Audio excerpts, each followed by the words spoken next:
Good afternoon, everybody, and welcome to the 2022 Engaged Scholarship Symposium hosted by the Office of Outreach and Engagement. I'm Tom Gregoire, Dean of the College of Social Work, and I'm happy to be here with you this afternoon.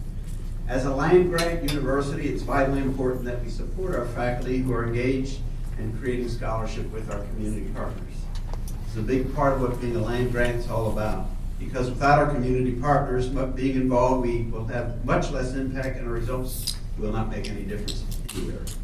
We learn so much from our partners and they make a big difference in the work that we do. Today, through events like today's symposiums, we can share best practices across the university and identify new opportunities for support.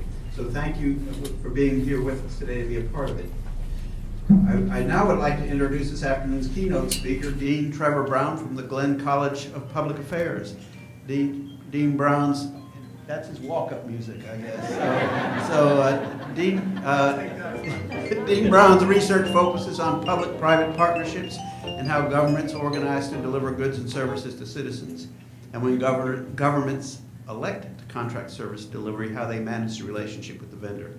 Earlier today, Dean Brown received the Ohio State University's 2022 Community Engaged Champion Award, which recognizes university leaders who've made a significant impact on communities across Ohio, the nation, and the world. Community Engaged Champions have created an environment at the university to ensure the faculty, staff, and students are engaged with community in meaningful ways. He's highly deserving of this honor. Please join me in welcoming Dean Trevor Brown.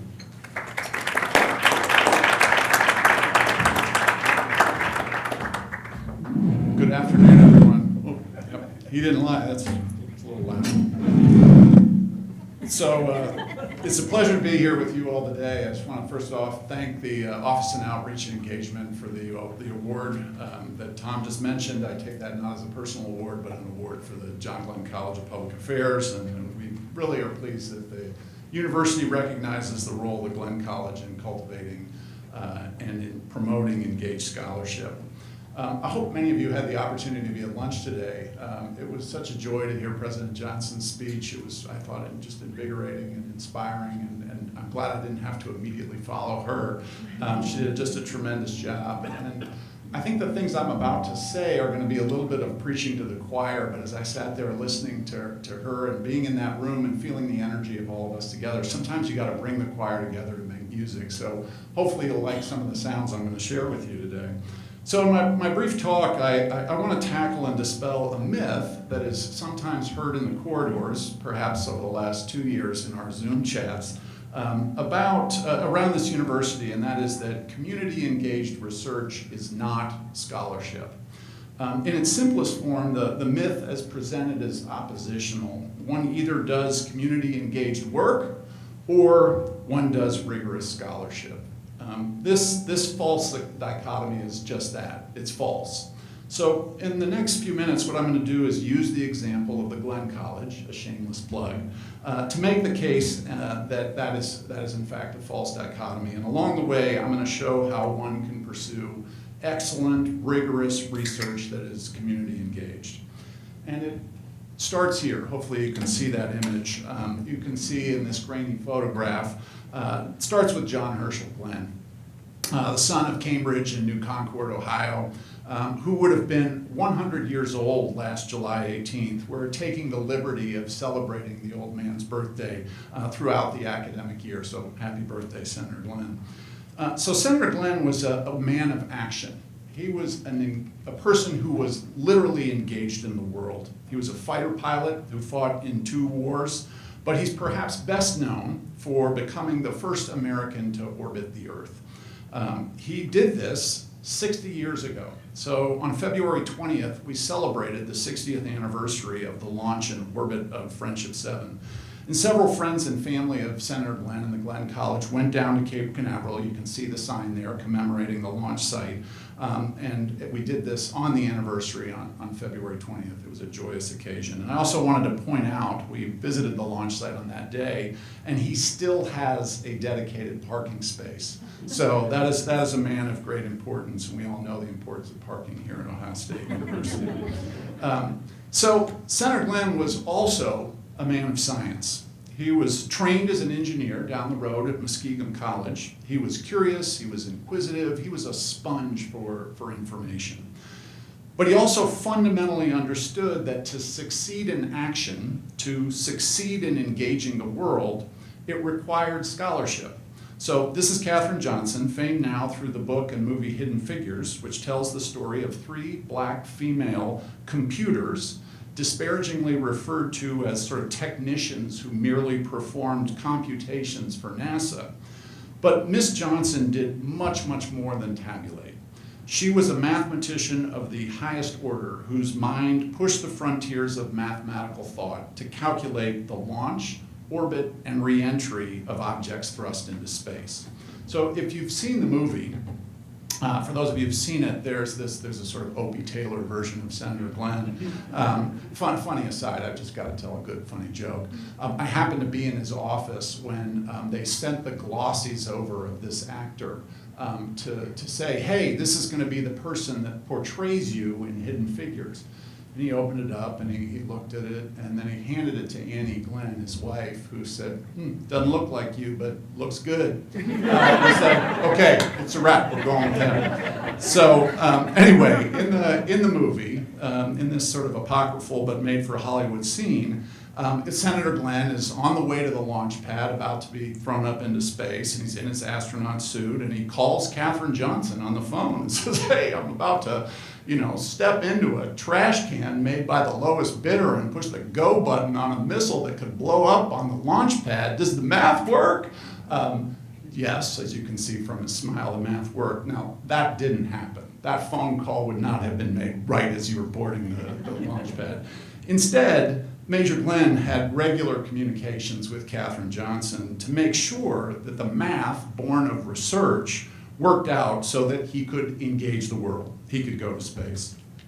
And the math that was so important is the angle of re-entry. So this is Friendship 7, the object that he orbited in. And if you're off just a smidge too high, when you hit the Earth's atmosphere upon re-entry, you go bouncing off into space forever. If you're off just a smidge too low, then you get incinerated. So fortunately, Katherine Johnson's research was correct, and he had a successful re-entry into the Earth's atmosphere. So if you ever come visit Page Hall, where the Glenn College is located, you may wonder why there are all these beams in sort of odd angles. That's all the angle of re-entry. So it was, and as they designed the building, that was a prominent feature. So, okay, let's fast forward 40 years, 2 failed Senate campaigns. That's important to remember. As much as we celebrate all his accomplishments, he did have some stunning losses. But after those 2 failed Senate campaigns, he had 4 successful Senate campaigns, and he sprinkled in there 1 failed presidential campaign.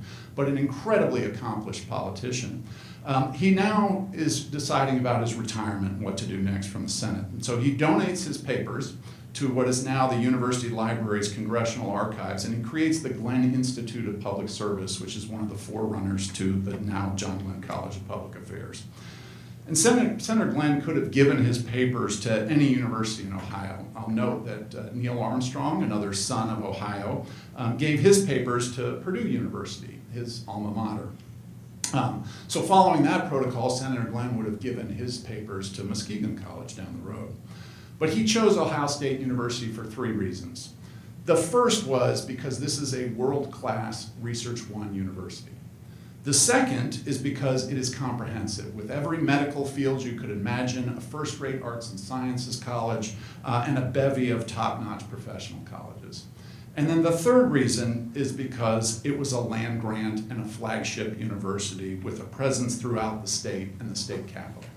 So when he gave his name, his energy, his treasure, and the responsibility for his legacy to Ohio State, he charged us at the Glenn College with 3 tasks to mirror those 3 reasons why he came here to Ohio State. First, as that dangling light bulb is designed to try and suggest, is to generate ideas, to generate knowledge. He wanted faculty who could spark ideas. Second, was to become an integrator, a key connecting link in the chains of knowledge that wrap around and through this university. He wanted us to take our ideas that we generated as faculty in the Glenn College and then connect them with other path-breaking ideas around the university. And then ultimately, he wanted the Glenn College to be the tip of the spear in the university's land-grant mission to serve the states and the nation's public decision makers. He wanted us to bring light into the darkness, places like the State House. He wanted us to create ideas about the challenges that we debate in the public square. He wanted us to combine them with other streams of research to craft comprehensive systems-based solutions, and then engage our public stakeholders to put them into practice. And recall again, he is an engineer by training, so he knew the power of science applied to real-world challenges. So now I'm going to give you a pair of examples of how we put these tenets that Senator Glenn laid out for us into practice. So the first is someone I believe many of you know. This is Dr. Jill Clark, who's also been recognized by the Office of Outreach and Engagement. Dr. Clark is passionate about food and the vast array of actors who not only grow and cultivate it, but those who distribute it, bring it to market, and consume it, particularly those who don't have access to healthy and nutritious sources, and those that regulate it. For over a decade, Dr. Clark has been a leading facilitator in the Ohio Food Policy Network and convenes an annual food policy summit, which brings together the multiplicity of actors in the Ohio food system to coordinate, plan, and advocate for policies that promote healthy foods. And then connect those coalitions to federal, state, and local actors that are also in attendance. So hopefully some of you have been able to attend. You see here the last time we were able to do it in person in the 4-H building across the other side of campus 3 years ago in the fall of 2019. Last 2 years we've been doing it virtually. Next year Jill will be convening this summit in person again. Now, for those of you who know Jill, and you can see it visually depicted here, she is the consummate engager. She is one of the nicest, friendliest people you could ever meet. She's extroverted to a fault. She loves to connect with people, to listen, to share stories, to help. But she's also a first-rate scholar. Over the decade that she's been involved in coordinating the Food Policy Summit and the accompanying workshops that she's put on, she's been gathering data about how coalitions form, organize, and sustain to pursue policy change. So she's examined which clusters of coalition partners have been the most successful in framing problems for the policy process and then achieving social equity and participation in outcomes. So not so long ago, a few years ago, she published this research in Public Administration Review, one of the premier social scientific journals in the field of public affairs and administration. Not only was the piece that she submitted peer-reviewed, but a year later it won the American Society of Public Administration's Mosier Award for the highest quality research article in Public Administration Review. Bang, winner. So the relationship between research and engagement is reciprocal for Jill. This research is born of the engagement work that she does, and now the results of her research shape how she helps coalitions form and advocate to pursue social equity in the food system. But maybe you say, this is work she took up post-tenure when it was safe to pursue Engaged Scholarship. She probably locked herself in her office for the first 6 years before tenure, just cranking out research articles and never speaking to anyone. Well, you're wrong. But let's just say for the sake of argument, that's what you thought and you were right. So now I want to introduce you to two assistant professors at the Glenn College, Dr. Aaron Beaton and Dr. Megan LePere-Schloop, two junior faculty members who were hired within about a year of each other and who both study nonprofit organizations. They got to know each other soon after arriving on campus, and they learned that they shared similar interest in the organization, behavior, and management of nonprofits. And they became passionate about the Me Too movement and the injustices that many women face in the workplace.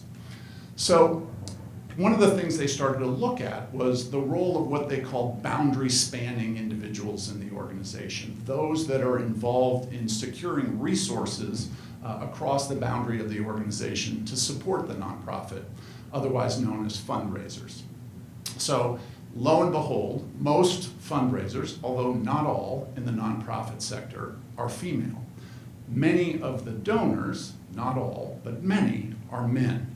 And what this does is it puts women in roles of securing resources to support the organization in jeopardizing situations. And so they began to gather testimonials about individuals in the fundraising profession, some women, some men, who had been subject to sexual harassment. And basically by doing that, and they engaged in all of the IRB processes of assuring confidentiality, et cetera. But basically what they did is they sort of developed the model for how sexual harassment occurs in this situation. And then they took it to scale. They partnered with something called the American Foundation for Fundraising Professionals, and they did waves of surveys, again confidential, of those who were in fundraising roles. And what they found is that about a quarter of fundraisers that had been involved in a transaction had been subject to sexual harassment. That's a lot of people over a lot of different organizations. They also found, though, that those organizations that had invested in robust sexual harassment policies were less likely to put women in those situations where they were going to be put in jeopardy. So they had identified best practices by engaging with the fundraising community. And they worked with AFP to put those best practices out into the field. So you may quip and say, well, this sounds like systematic, rigorous inquiry, but it hasn't been subjected to the peer review that we normally associate with scholarly research that would improve the inquiry, et cetera. Well, it turns out that who was the primary mentor of these two individuals?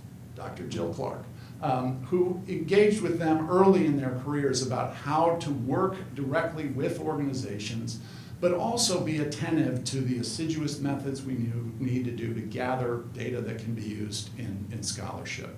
So, following the lead of their intrepid mentor, they too have had great success in subjecting their research to peer review. And here you see the most recent output of their research, an article that's the first of what we hope to be many that document the challenges that women face in the profession of fundraising and nonprofits. And this is in the Journal of Public Administration Research and Theory, one of the other premier journals in our field. And it just came out in the most recent issue, and it was the featured lead article by the editor. So this all adds up. This all sums up in that the two journals I just mentioned are premier journals in our field. Some of you may be familiar with the Shanghai rankings, which is a body that uses a composite ranking system of journal quality, citations, awards, et cetera, in different fields like medicine, and physics, and geography, and others, to identify the world's best in class in terms of scholarship. For the last 3 years, the John Glenn College of Public Affairs and The Ohio State University has been in the top 10 internationally. There are only 4 US institutions ahead of us. Last year we were ranked 8th. And this is a testament to the kind of scholarship that is done at the Glenn College. At the same time, we are increasingly top of brain for state, local, and increasingly federal policymakers in terms of a resource that they can use to help them wrestle with the knotty challenges that we face in the public square. So we're very proud to carry on the legacy of Senator Glenn. We feel good about meeting that promise of generating ideas, linking them with other great ideas here at Ohio State University, and then connecting them to policymakers in the public and nonprofit sector here in Ohio and across the country. We're also proud to be meeting the promise of what we think was our charge when the university created the Glenn College in 2015 to serve that land grant mission of helping to, as President Johnson described today, make us all a better community. But most importantly, the reason that you have a John Glenn College of Public Affairs is because we are a land grant institution. And as President Johnson said today, she quoted our motto, Disciplina in Civitatem, or education for citizenship, which I think could be equally said as engaged research for public good. So thank you very much for all the work you all do to promote engaged scholarship here at Ohio State, and thank you to the Office of Outreach and Engagement for the recognition of the good work that the folks at the Glenn College do in helping to push that, that mission forward. Thank you.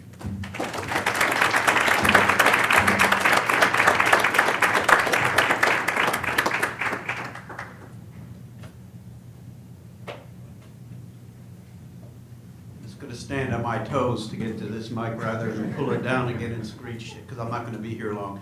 Now we're going to spend some time meeting some community engaged scholars. We have two panels. I will moderate the first, we'll take a break, and then Ryan Schmiesen will do the second. So if my panel, Dr. Hesfer, Miller, and Richardson could all join me up here.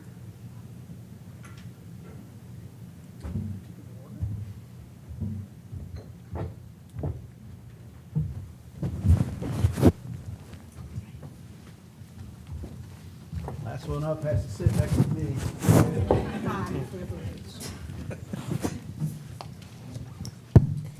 It works. So let me introduce our panel briefly, and then we'll get to know them better as we go through some questions with them. On my right is Dr. Elaine Richardson. She's a professor in the College of Education and Human Ecology in the School of Teaching and Learning. Next to her is Wendy Hesford, a professor.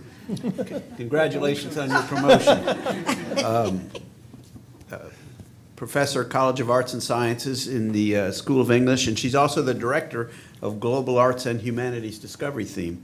And on the far right is Harvey Miller, Professor, College of Arts and Sciences in Geography and Director for the Center of Urban and Regional Analysis. So they all deserve a good applause, I think.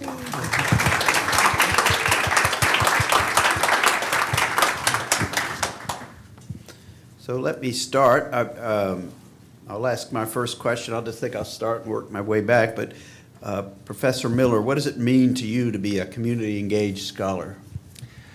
Well, a lot of what, pardon me, a lot of what Trevor was saying earlier, and also a lot of what I heard from President Johnson's speech today really resonated. Because there's no really separation between good science and engagement. And especially in some fields, like I'm in a field right now, urban science, that is going through a revolution that's driven by the amount of data that we have now available about cities. And that's really been a way that we can thread this needle between engagement and science, because there's a real need for new knowledge from all this data we're collecting about cities. And there's also great need in cities and communities for, we know some of those needs surrounding sustainability and resilience. And it's been a nice blend in my years here as director of Cura to be able to, apply like good basic science, empirical science, and also new methods for working with this data and also working with community partners. So I feel like I'm in the best of both possible worlds as a community engaged scholar, is that I feel like I'm doing good things in the world, trying to make this community a better place, but at the same time, just finding opportunities and problems and challenges in the community in order to drive good scientific research. If you would, before we move on, just 30 seconds or a minute or so, doing good work in the community, tell me something that an impact you've had that really you're pretty proud of, that's made a big difference in the community. Well, my particular area of research, and it's also a focus for my center, Cura, is in transportation, trying to develop sustainable and resilient transportation systems and looking at the environmental and social impacts of new transportation and transportation plans and projects. And I feel like we've been able to push the needle forward on public transit and also bikeability and walkability, which are really the three cores of sustainable mobility. And I feel like not only through our research, but also through some of the community conversations that we've had through Cura, we do have a very successful event series where we look at problems and challenges facing the cities of Ohio and beyond. And we're able to bring together scholars on campus from across campus, across all 11 colleges, but also people in the community, like have community speakers, have panels that mix OSU faculty with community members. And I think that's really facilitated a better conversation around some of the challenges facing Central Ohio. Thank you. I'm going to hop over because I have a different question for Dr. Hesford, but Professor Richardson, what does it mean to you to be a community impact scholar? I don't want to freestyle, so I wrote mine down because I want to make sure I get in the things that I wanted to say. In In my view, coming from a grassroots perspective of community engaged scholarship, it means teaching, learning, researching, and outreaching in my community. In some senses, my whole life has been a research project. My work grows out of my search for trying to figure out my experiences as a Black girl growing up in low-income, Near East Side, Cleveland, Ohio, in the 60s, 70s, and 80s. Yeah, I'm that old. I wanted to know why the things that happened to me and others in my community happened. How could we live in a so-called first world free country and be violated and deprived of so many things that seemed like basic human rights? I'm deeply invested in doing my part to push against structural barriers and narratives to make visible complex, mundane truths that are killing us.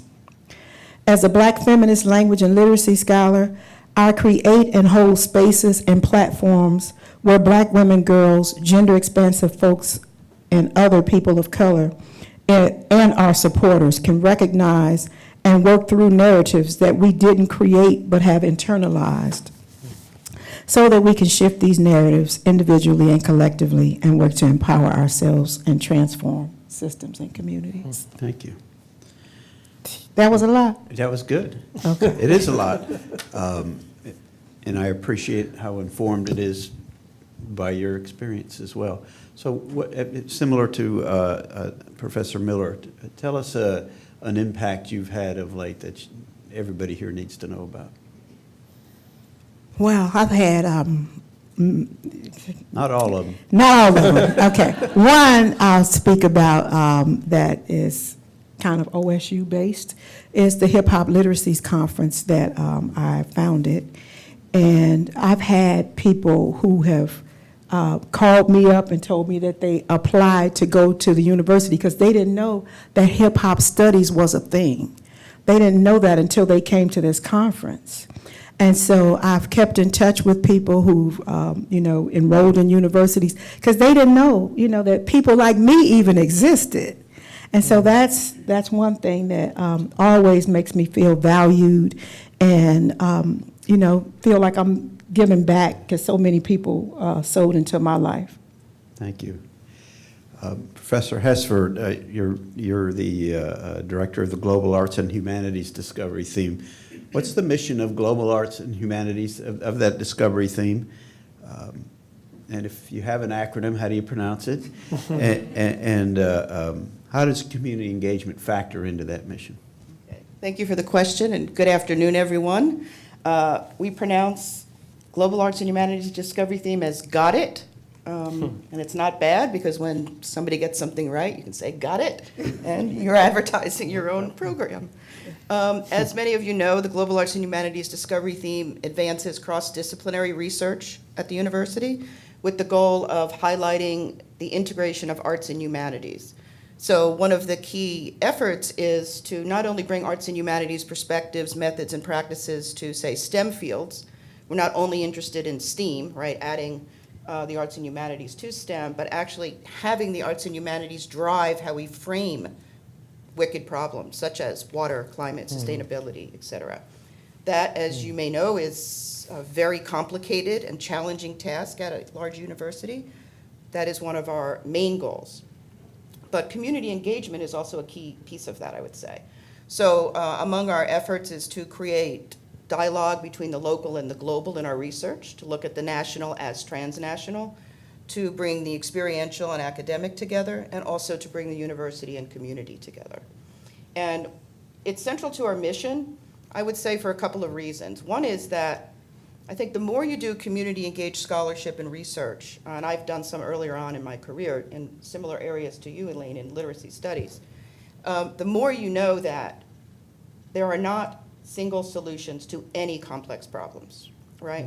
All complex problems are multidimensional and must involve those who are affected most by them, right? So I think community engaged scholarship puts our focus there. And that's one of the things that we're trying to do in Global Arts and Humanities is facilitate those conversations. So I'll just say real quickly, toward the end of the panel today, we're going to talk a little bit about some of the pedagogical tools that we're developing within Got It to help teams unpack disciplinary assumptions, ideologies, et cetera, and get to a place of common language so that those mutual reciprocal relationships can flourish between the community and university. But I'll stop there for now. Appreciate it. And I'm not calling on anybody from here on out. I'll just ask a question, hope to hear from all of you, and you can decide who's next. How do you approach the engagement of community in your scholarship? And for context, lots of stuff happens in the community and it's not community engaged. So what, in your particular work, each of you, how do you approach community as partner and community engaged? Why is your research community engaged? Who'd like to go? I don't know if I anticipated the way that you said it. I hope, but I'm gonna read what I wrote, and y'all tell me if I'm on point. I approach the engagement of community in my scholarship from a perspective of humility and servanthood. I have something to teach, but I have so much more to learn. I put my expertise in service of the needs of what the community tells me, and also what I learn from activists, scholarship, artists, and organizers across the country. A great source of my growth as a critical race feminist has been learning from the African American Policy Forum led by Professor Kimberly Crenshaw, internationally respected law professor at Columbia and UCLA. She engages people in community forums, workshops, through arts. She uses social media to highlight various people, efforts, and strategies being implemented around the country to fight for gender and racial justice, so the needs of girls and women are fully addressed, and so people can understand how they can get involved in dismantling systemic racism and to fight for social justice in their everyday lives. I've been able to borrow models from organizers and scholars such as Crenshaw through studying them. I was encouraged to create the platforms and spaces I've created over the years. I've had an after-school club for middle school black girls from 2010 to 2015. I've been doing the Hip Hop Literacies Conference since 2011 and the Columbus Women and Girls Fest since 2017. And now through our performance arts-based mentoring program, Empowering Young Voices. So I've studied other people's models. That was a better answer than the question was, but that was good. You're good. That's why I love you, Dr. Gregoire. So humility. Yes, and servanthood. And servanthood. Yes. And engaging with people, meeting people where they are. You mentioned social media and dance and literacy and other And looking contexts. at models of what other people in my field have done, like Kimberly Crenshaw. Absolutely. Yeah, those words really resonated with me because that really describes good and community engagement. I mean, a lot of it's relationship building and going where people are and listening to what the challenges and problems they're facing. And in the case of some of the partners we work with, here in Central Ohio, it's also what they wish they could do, but they don't have the capacity to do. And teaming up with them, being driven by the challenges they're facing, but trying to bring talent to it. And good research and good scholarship. That really, I think, to me, is a win-win situation. So I really appreciate what you were saying because I think that's true. The first step is this building the relationships and the trust, and the just so that there's a conversation going on. I find that that's easier at the organization level, of course, with people like the City of Columbus and the Middle Ohio Region Planning Commission and CODA. Central Ohio Transit Authority. That's three of our main partners. What we've been doing lately is trying to go into the community. And that's a little more challenging going to some of the neighborhoods because they've seen some of these, professors parachute in before and, satisfy some kind of funding cycle and then they're gone. And that's not the way we want to operate. We want to operate in a way that's enduring and these relationships of trust take a long time. Something, if I can pick up on, is the infrastructure and the funding is a key issue that we've been trying to deal with in Got It. And we've learned from just doing scans and research at the university that we're not always providing the support that faculty and community members need to create sustained mutual relationships. So one of the things that we've been working on over the years is trying to create new grant structures that are phased grant structures. So you don't just get, say, $50,000 or $20,000 for your project for the first year, but you imagine what a phased project might look like, scaling up, scaling out, whatever that might look like. And then if you meet certain criteria and expectations, at the end of the year when you do your end of year report, we would then fund you for phase 2. And there are a couple people here actually who have benefited, I think, and programs been very successful, like OPEEP. We have, I think, 2 directors here from that project, the Ohio Prison Exchange Program, and that has really helped, I think, them get started at least and keep going over the years. And there's several like that. Be the Street, I see another person here from Be the Street. It was the same theater project in the Hilltop where we gave funding over several years.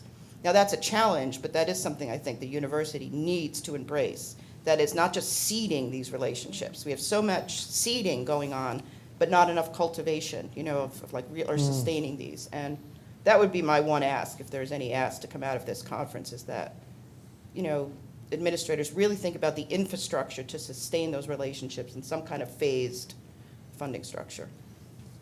That kind of builds on what you said about people having the experiences of going in the community and getting the data they need, and they're out. Because if you're just seeding, that they can't really sustain. They're going in and they got to get out. So. I think that's a really good point.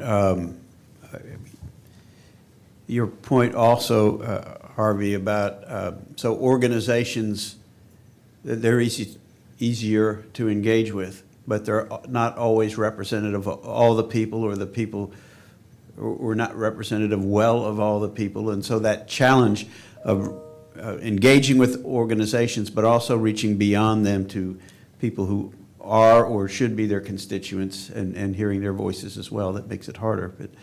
But I think that's an important point. So we're kind of leaning into that question a little bit, so I'd love to hear from each of you. What are the most important principles of engaged scholarship? Again, we're trying to pull out this notion of when is it engaged? And so what are the most important principles in your work? You mean what's the division between engaged and non-engaged scholarship? I think that's difference part of it. between downloading a data set Yeah. versus actually working in the community? Is Yeah. that kind of the distinction you would make? Yeah, I think it's what I just said, working in the community. It's like not just looking at the community as a resource for data or for field work or whatever, but actually going there and being sensitive to their problems and listening to them. They listen to us a lot, but they want to be heard as well. And just going out there and being sensitive to their problems and being open to the type of problems they bring you. I think that's the way to proceed as a community engaged scholar, and I found it very fruitful. I found that if you listen to people, they will bring these challenges to you and be real fruitful for good research and for good graduate-based education too. A lot of my students work on some of these projects, like my master's students and PhD students, and occasionally undergraduates as well in Cura. And we give them pieces of these problems to work on, in some cases for their degrees, for their thesis and dissertations. And it turns out to be very fruitful. The students are hungry for ideas and problems to work on. This is my response. I'm hoping that I'm on point. So for me, to the extent possible, reframing and shifting deficit narratives around historically oppressed groups. Sometimes potential funders look at social inequity issues in terms of deficits in people rather than in systems, and they want engaged scholars to use terminology and measures that do not accurately address the issue. Oftentimes, communities themselves have been indoctrinated into these narratives, which makes it difficult to rally the power needed for systemic change. And so I'm very much, as I said, influenced by the African American Policy Forum, and one of the things that school of work and movement work has been doing is talking about collective power building, and that we need to bring people together so we can learn and unlearn about each other to create strong alliances based on differently experienced yet connected exploitation and oppression. So tapping into the underutilized expertise of community members and listening and learning from them, even when we don't agree. They have something to teach us. I love that, learn and unlearn. That's very good.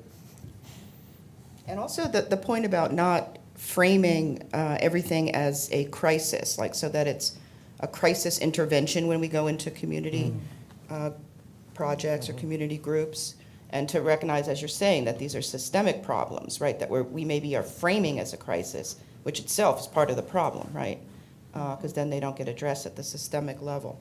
The other thing that I'm very cautious about with community engaged projects is that we, in addition to not going in and out of the community just for tapping resources, extraction model, is not appropriating others' trauma. And I see that a little bit happening sometimes when people aren't well trained or not reflective enough about the work they're doing as they enter the community, particularly new scholars. As if you want to hear the trauma and then it's your role to give voice to that trauma. I actually don't think that's what we should be doing at all, right? So I'm a little skeptical when I hear things like, give voice to the community if it's only about appropriating their trauma for our own advancement, whatever that advancement might mean. So that's just something I think a lot about lately, actually, especially given COVID and the way in which community projects are circling around the inequities that COVID has made even more evident. That is such a tricky balance, though. I mean, how do you? Well, a lot of times there are things like COVID, or there are crises or distress in our community, and how do we thread that needle? Well, for me, I think you thread it by being reflective about your methodology, right? What methodologies are you using? And Elaine and I come from similar fields, rhetorical studies and literacy studies, and one of the things that I'm always thinking about, and that you also said that resonated for me, is we're thinking about the discourses, the narratives. What are we bringing to that community? What are we hearing? And then how are we reframing what we hear? Right, so you're just being critical of your methodologies and how you're framing, and you need to unpack that, right? And that's one of the things that we're trying to help with Got It, is to create tools, pedagogical tools that can help teams or even individuals unpack their own assumptions and share those assumptions with those they're engaged with, around the table, so that it becomes so that knowledge becomes something that is generated in the in-between spaces, right, around that table. If that makes sense as a metaphor. Guess I should lift the mic. There's it's not a contradiction, but there's maybe a tension in the academy. We privilege knowing and knowledge, and the absence of knowledge, it's like a problem to be solved. But so how do experts go into communities and respect the resident knowledge, the indigenous knowledge? How do you prepare yourself to not know and to be wrong about what you think you know, and to listen to someone who doesn't have 10-year credentials or publications and is way more knowledgeable than we are? How do you work with that? Well, I think Be humble. that is true. Yeah, we are experts, of course, in our field, but doesn't mean we're expert in how people live lives, and that's something we have to be sensitive to, as we've all been saying up here. I've been thinking a lot about this issue and thinking about how do we blend science and storytelling, and how do we also, bring our knowledge to communities in a way that we can tell stories collaboratively. So let's say I want to know whether or not a neighborhood in Columbus has good access to jobs in healthcare. I might do some analysis, go to the community and say, well, what do you think about this? This is my story about what I think is going on in your neighborhood. And we have to create mechanisms where they can say, no, that's not the story we understand. This is our story. And then build a process where we could collaboratively reach a consensus about really what's going on in that neighborhood or community. And that sounds fanciful, but I'm actually involved in a project with some people in computer science about how to do that. And also someone in integrated system engineering. How do we take data, tell a story that resonates with people, and develop mechanisms where they can tell us stories back, and we can really get a more nuanced understanding of what's happening in that community. So they claim it's possible. They tend to believe them. And one thing I'm thinking about right now is the challenge in making university resources available to people who are not employed, say, by the university, so that people can work from the ground up on a project rather than, again, I think there's just way too much extraction models going on in most universities. I'm not signaling out Ohio State. I think it's just what happens in universities. And how can we do that? That's really challenging because so much of the criteria that are aligned with, say, grants are very, it's academic discourse, it's academic framing. So we also need to change the way in which I think we make resources available to the community. So it's not the same apparatus, in other words, that maybe a faculty researcher might use or be familiar with. Do you or any of your colleagues have an example of having done that? Or a recommendation? For Got It, we're working in that space right now, just trying to think about what would that look like beyond reaching out to community organizations. Like we've worked with the Greater Arts Council in Columbus, right? And said, okay, what are the projects that you're working with various community members? Can we work with you and bring a team together to then make a proposal for, say, a larger project? And we're working on the murals project at that point and thinking about the murals project. So we're just entering that space, to be honest, and trying to think about what would the infrastructure look like at Ohio State to enable that to happen more than at this kind of ad hoc, reaching out that we're doing right now. The work that I do is really building on that. The first project I started with in 2010, which was the after-school club at a middle school. And I asked the parents, what do you think your daughters need? What do you think is a good education for your daughters? And they told me. And it was a lot of practical life things that they wanted their daughters to know about the world as a black girl. Yeah. These are the things that you need to understand that, you are going to encounter. And they didn't want their daughters to have some of those experiences.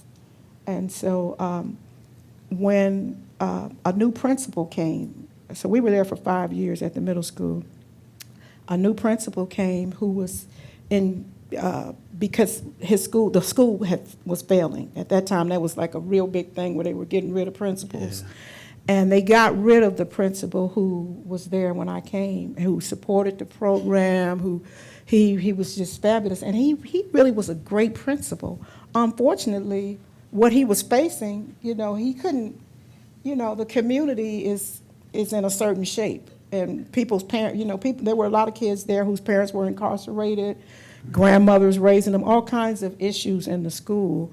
And these parents were glad for that space because that was some of the work that we were doing through performance arts. But anyway, to make a long story short, the work that I'm doing is informed by a lot of what those mothers told me they wanted for their daughters, the stuff that I still do, and I'm still in contact with many of those people. And they kind of boss me around a little bit too sometimes, but that's okay. But somehow you gave them permission to boss you around, yes. Which is a skill. Last question, what recommendations do each of you have for faculty working in Engaged Scholarship, faculty working in communities? What's the takeaway you want to make sure people get? He kind of already said some of mine. I said building relationships to understand the community and develop a broader understanding of the social problems.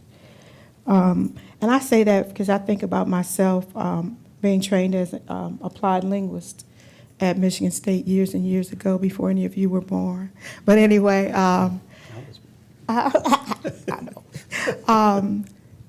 know. We were really looking at language structures. And not at the social structures enough. So I was trained to look at, Black language syntax, phonology, morphology, and those things, and how do we usher young people into academic discourse from Black language. And the more I had more awareness of, the history, the culture, the politics, the resilience, the love that I have, and the understanding that I have of, where I come from. My mother's a Jamaican immigrant who spoke Jamaican Creole English. And when she came to Cleveland, Ohio, she tried to get a job for Ohio Bell, and they told her she didn't speak English well enough. So all those kinds of things, began to really make me see, wait a minute, if I'm saying that their language is no good, I'm saying that my mother's no good. My mother came a long way, not being able to finish the 6th grade when her father died, to some of the accomplishments that she made. So a lot of those things helped me to start looking at problems more broadly and more intersectionally. And women's studies helped me do a lot of that. And I appreciate my women's studies colleagues. And also just thinking about critical linguistics and critical social theory has helped me to understand. That's why the kind of literacy work I do, people don't understand that it's a social literacies approach to community building and community sustainability. So just understanding more broadly what you're dealing with. Thank you. Appreciate it. Harvey? Well, I think we've heard a lot of the themes already, which is humility, conversations, communicate, people go where people are.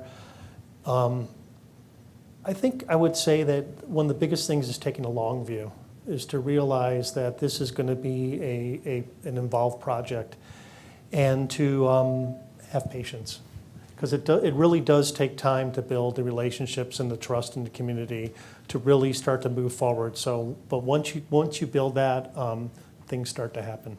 Appreciate it.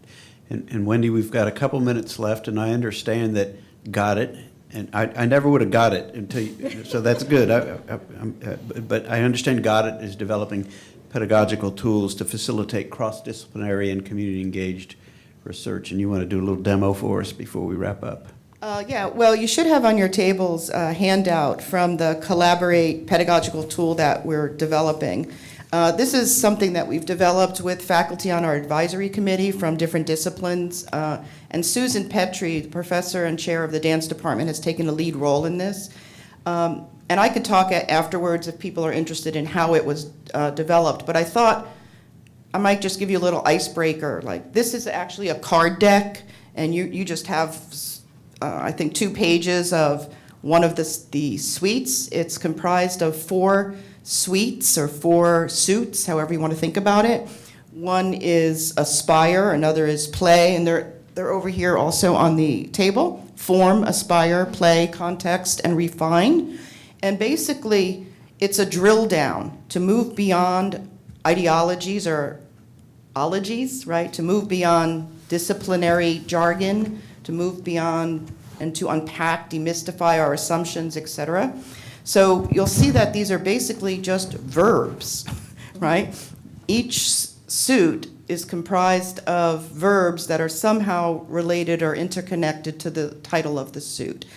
So the idea of this is that you would work with your team, cross-disciplinary team. It could be within the university or across university community, and you would basically engage in this generative dialogue. It's not a game where someone wins. You're not looking to win, but it's just an apparatus to generate dialogue. So, for example, look at the Aspire suit that you have. It's the blue suit, and what you have there are the 8 cards that are part of that suit.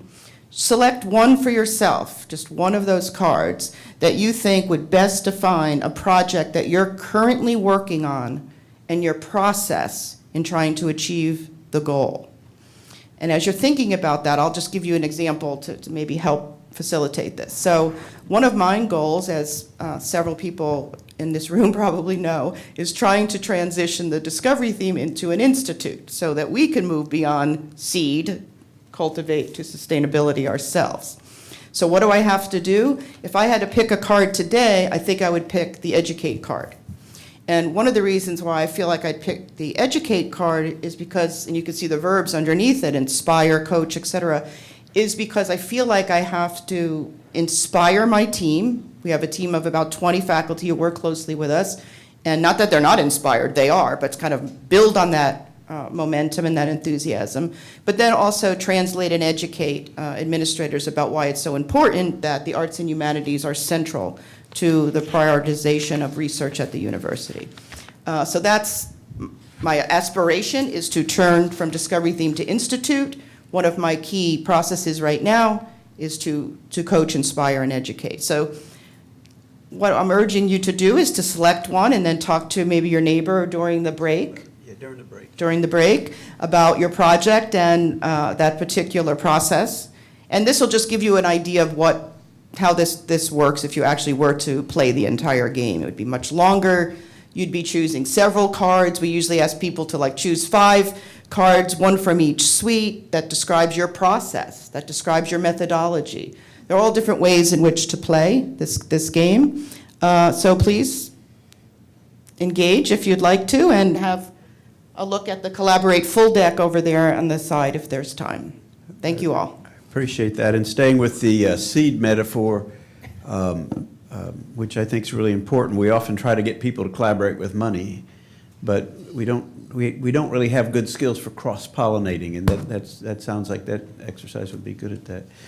I want to thank all of you for joining us. We're going to take a brief break. We're going to and eat or drink something, right? We got goodies? We got goodies?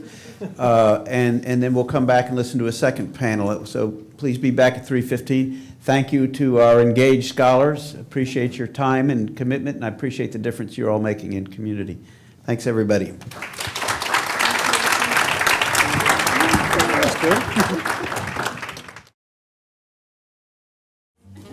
Well, good afternoon. I clearly drew the wrong straw when it came to comfort here. So I get to stand this afternoon while we do this. Nicole told me that. She sent me a text. She said, sorry, you have to stand. Tom got to sit.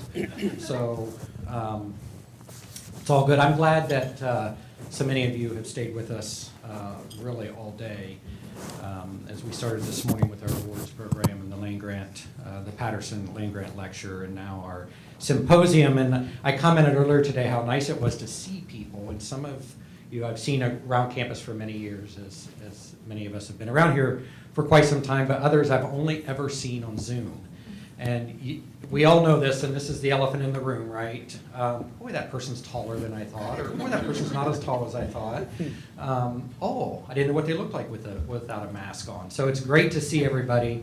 I'm happy you're here, and we'll get started with our last event today, which is our final symposium. And I want to comment on your card that you should have. There's a QR code on there that gives you access to all the speaker information. You can read a lot more about their bios, so that we could really spend a good bit of time talking about their accomplishments for each of them, and they're very deserving, but we've also provided that to you. I want to do some quick introductions, and we'll get into some conversation. I have questions. You are free to take the conversation where you may. There really are no limits in that regard. So first up, all the way to my right, is Dr. Jeff Cohen. Jeff's a professor in the College of Arts and Sciences in the Department of Anthropology. Jeff's very engaged in a lot of work in terms of the local community, and I'm sure he'll reference that throughout his comments today. Over here on my immediate right is Dr. Camilla Dixon-Chambly. She's assistant professor in the College of Medicine and the medical director for Moms to Be, and I think we heard about Moms to Be in the noon lecture, and that's a program that I know the Wexner Medical Center and the entire university is very proud of. In the middle, Dr. Keely Pratt, associate professor in the College of Education and Human Ecology, and has an appointment also in the College of Medicine, and hopefully she'll get to comment on that, because it's an interesting appointment for a faculty member here at Ohio State, and we're happy that Keely could be with us. And then, of course, Dr. Hassan Jeffries, associate professor in the College of Arts and Sciences, Department of History, and we're happy to have Dr. Jeffries with us as well. So I'm going to start Camilla, with you. And if you could just move down the line, talk to us a bit about what it means for you to be a community engaged scholar. Good afternoon, everybody. So this is something I've definitely had to sit and really consider. One of the biggest things for me, and it was echoed in the first panel, is really just being enmeshed in the community. And for me, that means listening to the moms, because I work with moms, and really hearing their experiences and seeing what they go through day to day and being there with them and understanding what they need, right? I mean, I think it's really easy for us to spout off statistics. This is Black Maternal Health Week, so we do know that in Ohio, Black women are 3 times more likely to die during pregnancy compared to white women. We know that Black babies are 3 times more likely to die than white babies in Ohio. We know that infant mortality is really bad in Ohio, right? So we know those statistics, we know those well. But do we really know what it means to go through a pregnancy and what it means when you don't have transportation to make it to your appointments? Or you have to choose between going to your job because you don't want to lose your job and then lose your housing, or going and to your appointment and making sure that you have the prenatal care that you need for your pregnancy. So that piece of it is much more important to me than kind of that first statistics piece, right? So long answer just to say really being enmeshed in the community and listening.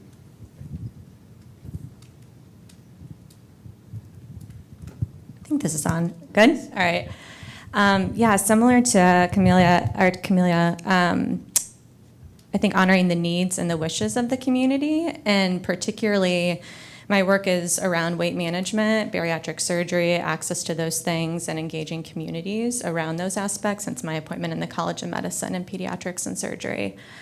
So, for me, the end benchmark doesn't change of healthy behaviors, healthy lives, and healthy families, but the methods need to be flexible and the ways to get there need to be flexible and driven by patients and what's feasible within a community. So it's a consistent balance of listening to patients and what they want, and then also exploring the barriers that get in the way of what they want and that end goal of healthy families. I think some of it for me comes from a scientist practitioner point of view. I don't know, are there clinicians in the room? Just one.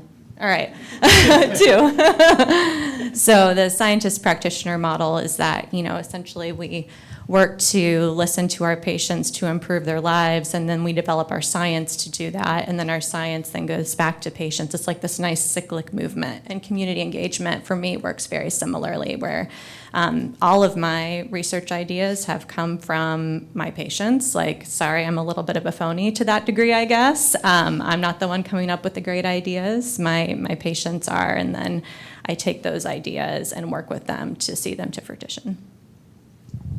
Yeah, along those lines of listening that we've heard as a consistent thread, I think, through both panels. For me, sort of additive to that is to take the members of the community, and obviously multiple communities broadly defined, but to take the members of the community seriously as thinkers. And not just, as was said earlier, as sort of points for data, sources of data, but to take them seriously as thinkers in whatever we're doing, that they understand the situations and circumstances that they are in. They may not have the expertise to necessarily solve the problems, but that's part of the collaboration. But part of that listening means to take seriously what they're saying and what you're hearing, so that you can then come up with, you can help move forward the agenda that collaboratively you've come up with. Yeah, I think those are all things that we all do, yeah. If I would add one thing, it's that when I think about that work, I never think about myself, I think about our team and all the people that are involved. So, yeah. Great. One of the things I would comment on, Camilla, when you said, as you started, you said you really had to think about this. I think because for so many of you it comes very naturally, this is your life's work, and it's not like doing something extra, right? This is what you do, and that's why I so appreciate all of you and everybody in the room. And it is what we do, but it doesn't come without challenges, right?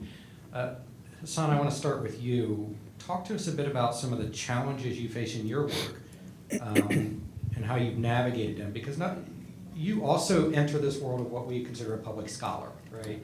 Very publicly engaged in terms of your scholarship. But talk to us a little bit about that. Well, some of the challenges, dealing with contemporary politics, dealing with African American history, is that, a lot of people don't like you, right? So, there's that community, but I don't really mess with that community that much. But the folk who do like you and who you are working with, there are challenges in that relationship as well. I'll give one example. For 5 or 6 years, and now working again, I worked with the National Civil Rights Museum at the Lorraine Motel for a multi-million-dollar, multi-year renovation of the exhibitions there on the civil rights movement. And this is the site where Martin Luther King was assassinated. It's a national historic world site of consciousness and the like. So, it was an amazing project to work on. And you had the design development team, you had the members, the staff members, and the executive director, and I was the lead historian, and we were firing on all cylinders. But then you had the board, which was the folk who had the money, and they didn't always have the same vision. And they asked one time, I would get these calls from the executive director. She's like, Hassan, we need you to come down. She was like, Hassan, we need you to come down to Memphis.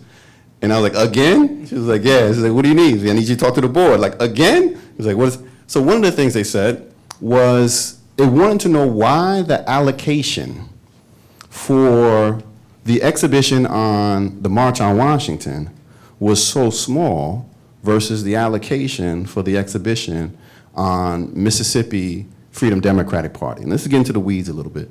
But here's the thing.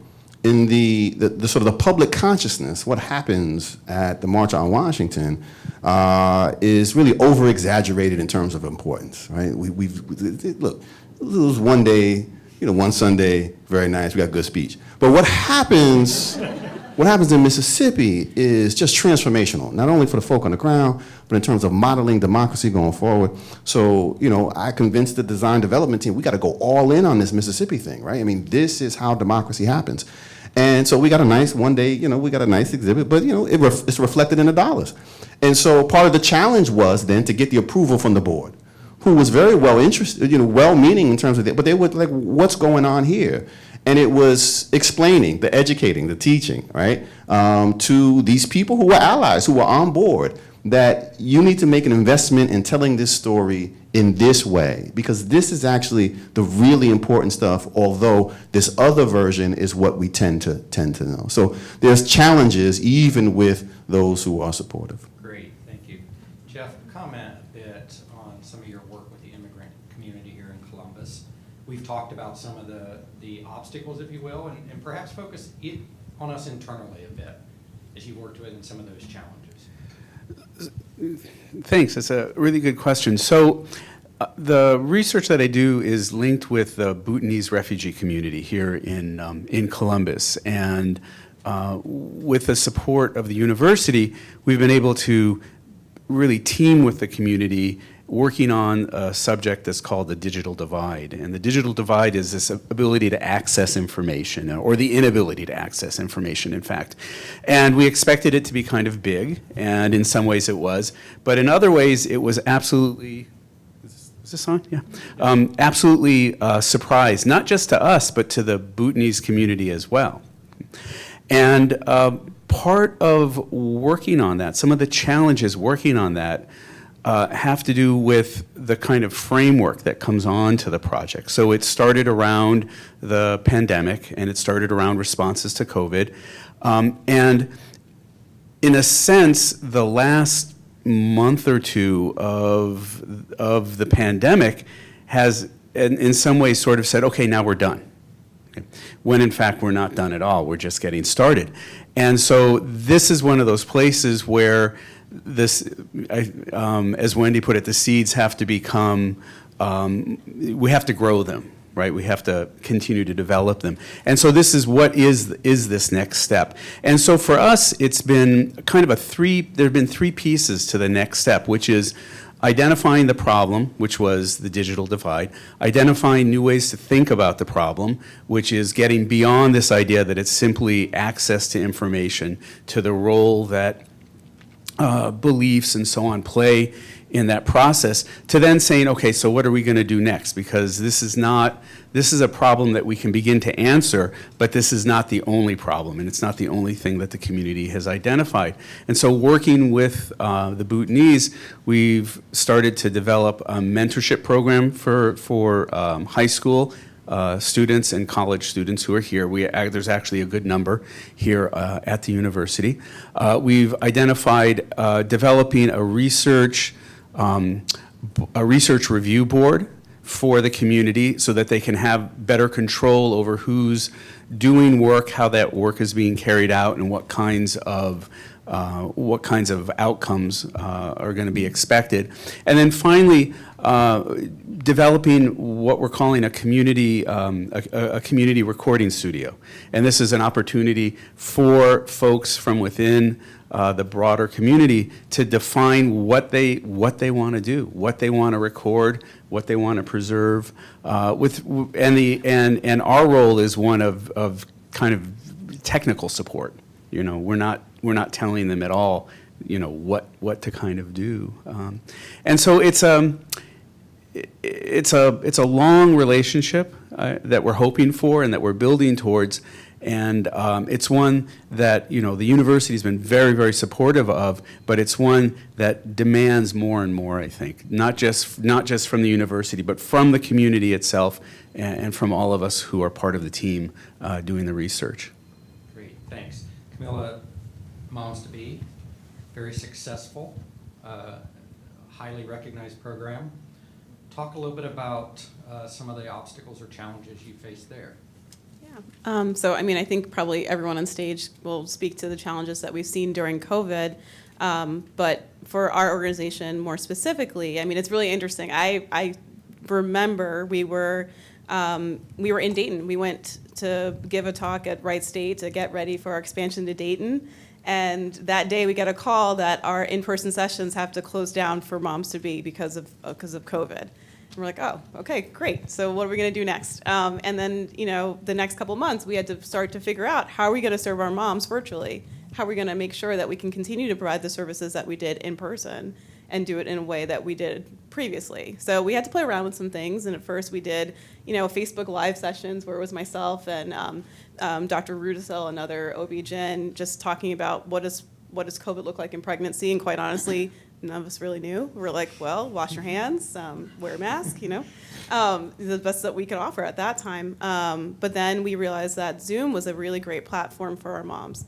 And we were able to offer Zoom sessions. And we did that through the pandemic, which was fabulous. And we were just really surprised how much we were able to really continue that engagement from our moms.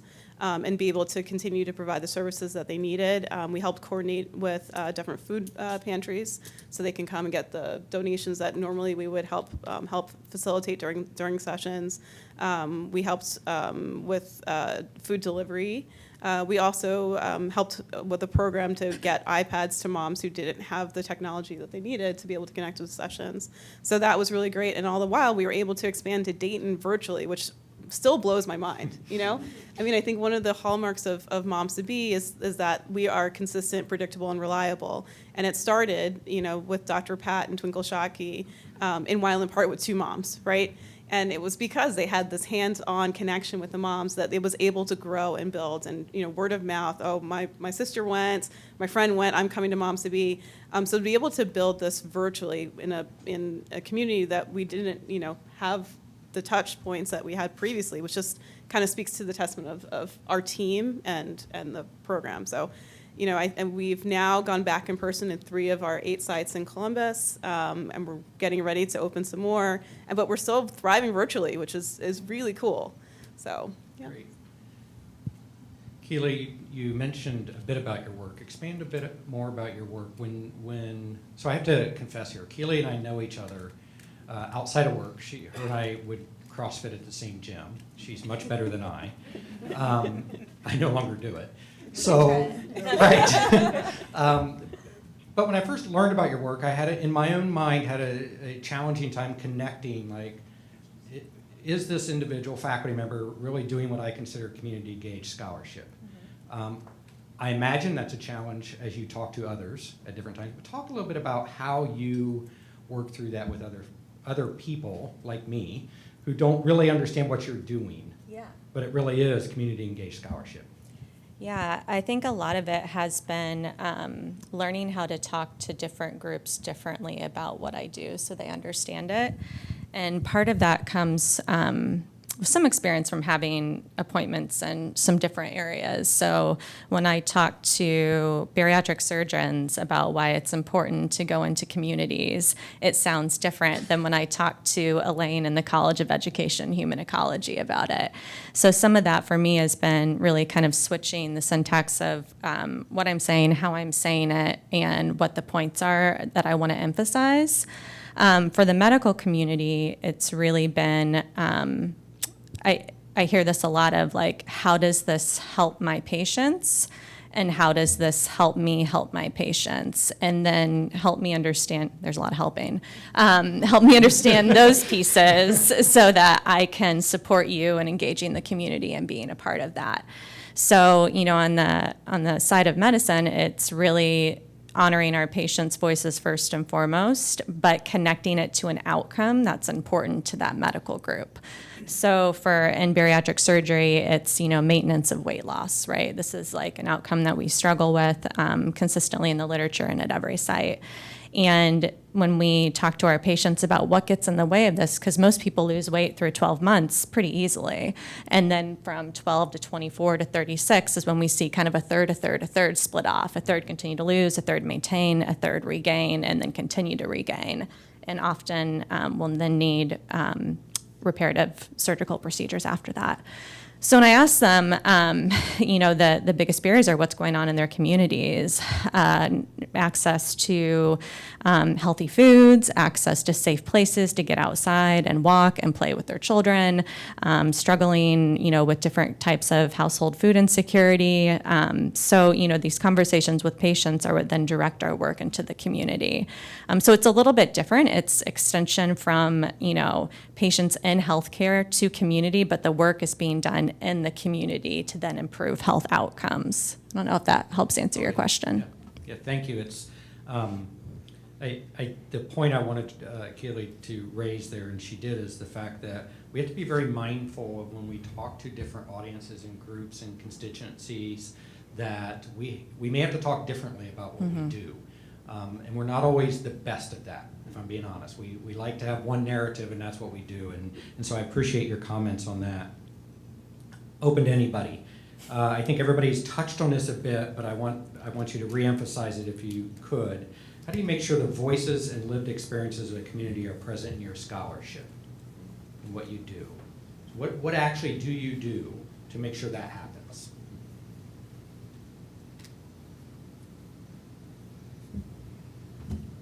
Anyone? I'll start. So, you know, like I mentioned earlier, all of the ideas that I get for research projects are grounded in the larger literature, but are from patients because they know what's feasible for them, and I'm not going to pretend to know that. So there's an accountability where, I'll give you a good example. I used to run a support group and walked away from that role pretty recently, and it was like the most fun thing I've ever done. But I would run the support group, and you know, they would talk about barriers that they experienced or things that they wanted to see improved to help with their long-term outcomes. And after every support group, I would write down some notes, and I would ask their permission, can I write down these ideas that you shared? And then next month, I go back and I talk about it. How have I moved forward with those ideas? How can they partner in moving forward? Who have I brought on to do the work to move forward with these ideas? So it's a level of accountability to the groups that we're working with that I think is really important, and moving agendas forward that are not your agenda or not the institution's agenda, but are the agenda of the people that you want to work with and work for. And for me, I was trained as an oral historian. And so that means not only sort of conducting the interviews, but then the process of interpretation, the process of writing, the process of making sense continues after then the tape recorder, now the digital, the device is cut off. It's sharing what was recorded, it's sharing the draft sometimes, depending upon who the person is and the nature of the relationship that we've developed over time. And it's continuing to stay a part of the community even after the work is published, even after the article or the book is done. My first book was on a county in Alabama, in Lowndes County, Alabama, that started as most people do, my dissertation. So that's work that began 20 years ago, and I still am in touch with the folk who were there. I still get calls, hey, can you come down? We're doing this and that. So part of that is, in my mind, is still sort of helping them elevate and amplify their voices in ways that I can do through the ongoing research there and elsewhere. If I could add, the really similar experiences, like every time. One of the most interesting things that happened was October of 2020, when our Bhutanese collaborators, the people we're working with, we make up this team and we're trying to develop our instrument to do interviews, and they just said, no, you can't ask those questions. And try telling that to a professor of anthropology who teaches methodology, right? I was like, no, I can ask that. I ask that question all the time.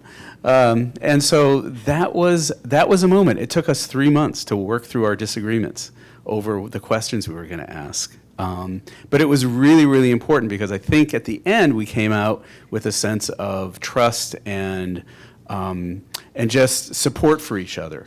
That we may not have had when we started. And it was really based around that sense that we could say no and we could deal with it. We didn't have to just sort of sit back and let each person do what they wanted to do. We had a model, we had an approach. And I mean, it's as clear as day when the folks we're working with, they were just like, you can't ask that question. And they just kept coming back to that. You can't do it. You can't do it. And you know what? We didn't do it, and they were right. So, yeah. I think for us, it's one of the benefits of our program is the fact that we are group-based. So we do education during, for our pregnant moms, and then they stay with our program until the baby turns 1. So that's something really great about it, because you have such a mixed group together. So a lot of times the moms learn from each other. We learn from the moms. And I think that is beautiful. I've learned so much from the moms in our program. We'll start just with an icebreaker type question, and that kind of makes us all understand that we're able to learn and contribute from each other. And I think that piece of it is just so important. I kind of reflect on, of course, when we think about things that we need to do, and we think about especially healthcare and COVID and all that, especially in pregnancy, we had a forum where I opened it up and I said, okay, let's talk about this COVID vaccine. What do you guys think about it? It was just really great to hear from the moms, what their concerns were. And it wasn't what you necessarily would read in the newspaper or like what you might anticipate, and how to figure out, okay, well, are you thinking you might want it? Would you want to come get it? And then collaborating with our community care coach, where I was able to give it to moms who then felt comfortable after we had the discussions and debunked some myths and things like that. But once again, just like really just getting out there and being like, there's nothing, you can say whatever you want here, it's a safe space. And I think that's really the beauty of Moms to Be. Great. Can I add one thing? Please. I think, we've all talked about how we engage, with communities and the work that we do, but I think also in thinking about disseminating findings from that engagement, that, initially after you generate those research questions, you do the engaged work, but then it doesn't end there, like being able to go back and say, like, here's what we found, like, what does it mean? Because I certainly shouldn't be the only one interpreting that. And so I think that's been a really fun, rewarding part of the work of being a community engaged scholar, is being able to take things back. And like, of course, I'm not looking at data and being absent-minded and not coming to my own conclusions about it, right? It's interesting and fun. But I mean, there are things that when I go back to the folks that I work with, that they say that, I just never would have thought of. And of course I wouldn't, because I'm not living their life. I'm not, in that community every day, in and out. So we have an obligation to take the research that we do and not interpret it on our own, and go back and find out, what does this mean to you, and what have we maybe missed? Great. I want to start at the end. This is the last question, so I want to start with Jeff and work our way down. And you can answer one, maybe both. You don't have to answer both. Advice to other faculty who may or may not be engaged with the community. Or I want to pick up on something Wendy raised earlier, advice to the institution itself in terms of support for community engaged scholarship. Okay, so advice to people who may or may not be community scholars. Well, I'm coming out of a field that would like to pride itself on being a community scholarship-based field, and it is not. I think we are, as an anthropologist, a cultural anthropologist, we are way too often the children of the colonizers, and we're doing a lot of our work in our history has been the work of the colonizer, not the work of the colonized. And there's a shift in the field, but it's not an easy shift.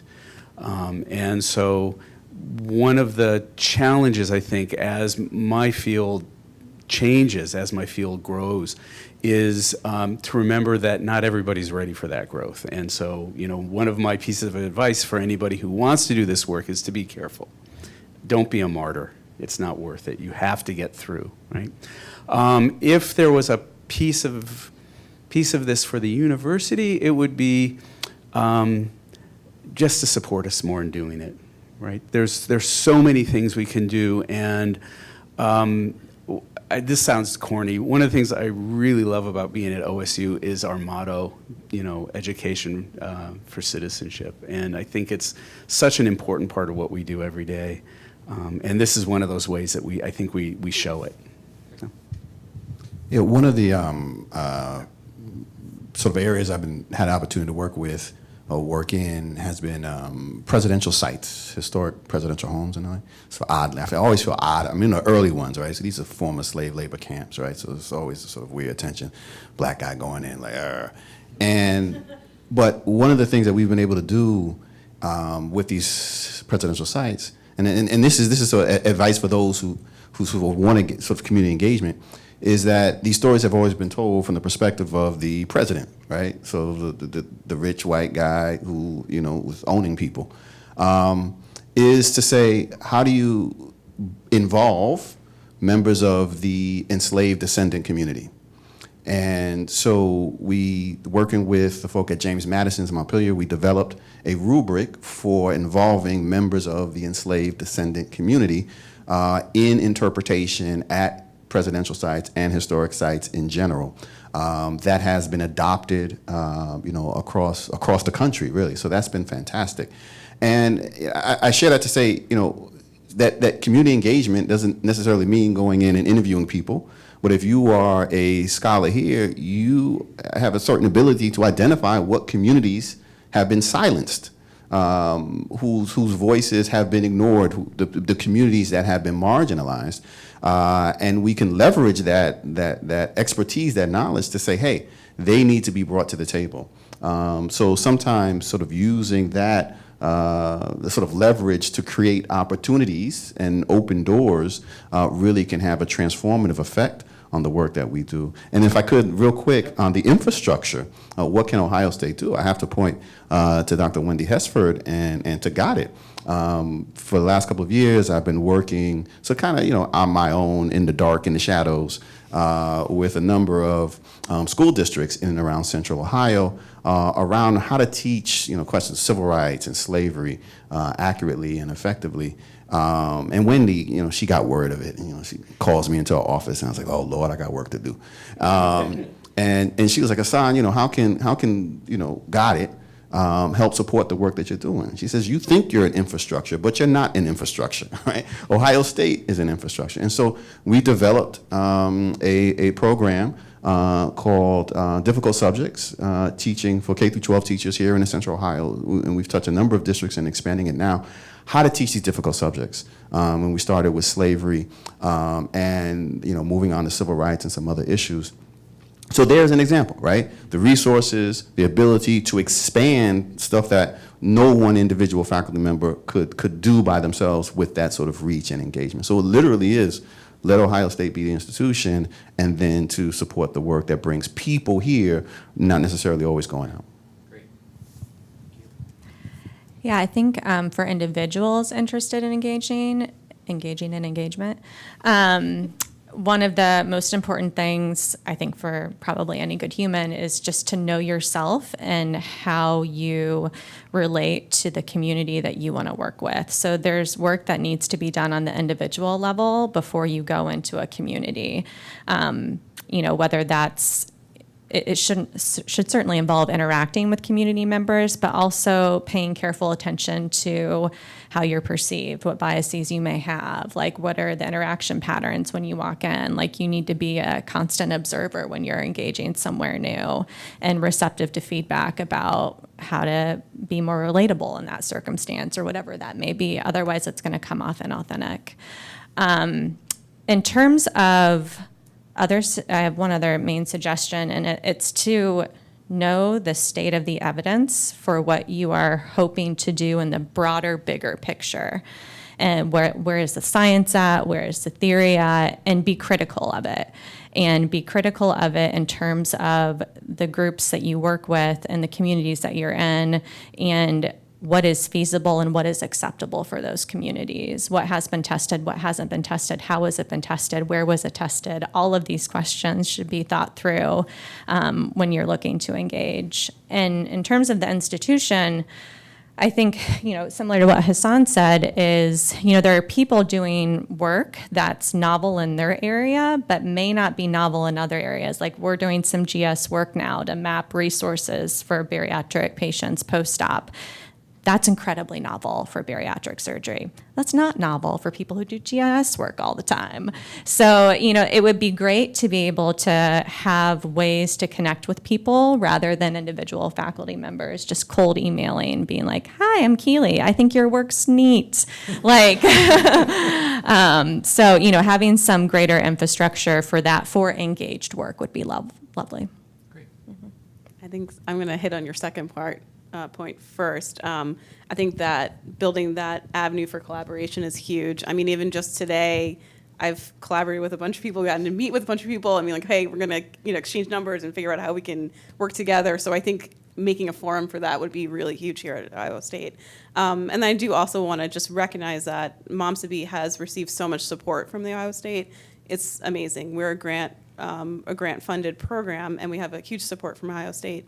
We recently moved to the health systems about a year ago, and just the continued support from my department, the OB department, from the College of Medicine, from the university, it's just been amazing as far as making sure that we can continue to do the work that we do. For the first point, I would say that if, as far as advice for people who want to do community engaged scholarship. The big thing is just making sure that you're going into it with two goals. I mean, that's why I do this. One, to empower your community. That should be the number one reason why you're doing this. And then the second is really to advocate for that community. That's it. It's not to have your papers or get your name in the news or whatever. Those are the two main goals. And if those aren't your goals, you shouldn't do it. And that's really how I feel about it. Great. Let's give every one of the panelists a round of applause.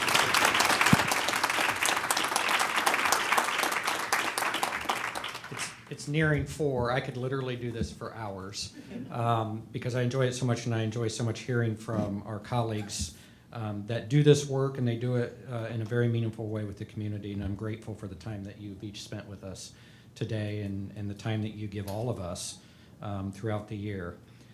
I also want to thank Trevor. What a great way to start our afternoon off. And Trevor undersells his contributions, I think, to the university and what he has advocated for in terms of community engagement. He gave some great examples out of the John Glenn College. I think it's fair to say Trevor could probably talk for a couple more hours of all of the great work that happens in Glenn College, and I'm grateful for his time with us today. And I'm extremely grateful for all of you that have spent your afternoon with us, and many of you that spent your morning with us and your lunch hour with us. It's been a wonderful day. I'm very appreciative of it, and I hope that you found the conversations, the discussion, and the time with your colleagues worthwhile, and I wish you the very best for the rest of the day and the weekend. Thank you so much.